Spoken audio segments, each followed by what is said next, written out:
তো দেখো আমি এখন কাজ থেকে এলাম, কাজ থেকে আসার পথে একদম বাজার হয়ে এসেছি, রোদ লেগেছে তাই বসে গেছি এসে। তো দেখো বাজার থেকে কী কী নিয়ে এসেছি। আজকে হচ্ছে সংক্রান্তি, সব নিরামিষ খাবার আজকে।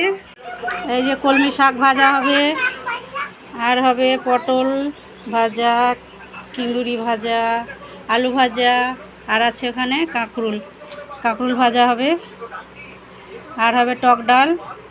তো সংক্রান্তি আজকে এইসবই হবে। তো ফ্যানটাকে বন্ধ করে দিল শয়তান, বসে আছি বলে, দোকানে যাচ্ছি না বলে অনেকক্ষণ ধরে বলেই যাচ্ছে।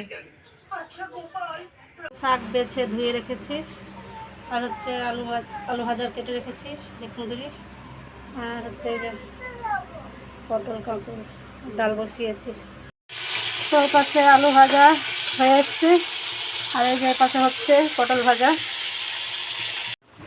তো আজকের ভিডিওটা যদি ভালো লাগে তো অবশ্যই লাইক কমেন্ট শেয়ার করে দিও।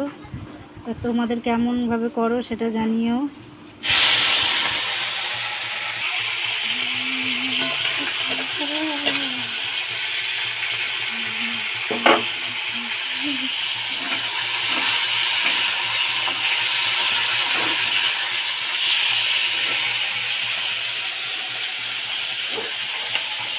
তো দেখো রান্না শেষ করতে করতে 2টো বেজে গেল। তো দেখো সব রান্না হয়ে গেছে। ওই যখন হচ্ছে শাক, আর এই যে ভাজা ভুজি হয়েছে দেখাচ্ছি। তো দেখো ভাত, এই যে ভাজা, এই যে টক ডাল, আর এই যে হচ্ছে শাক ভাজা।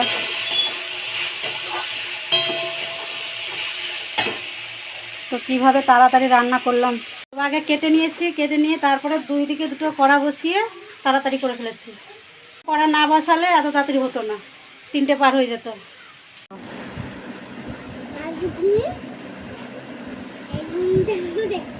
হ্যাঁ, শুধু ওটা খেলে হবে?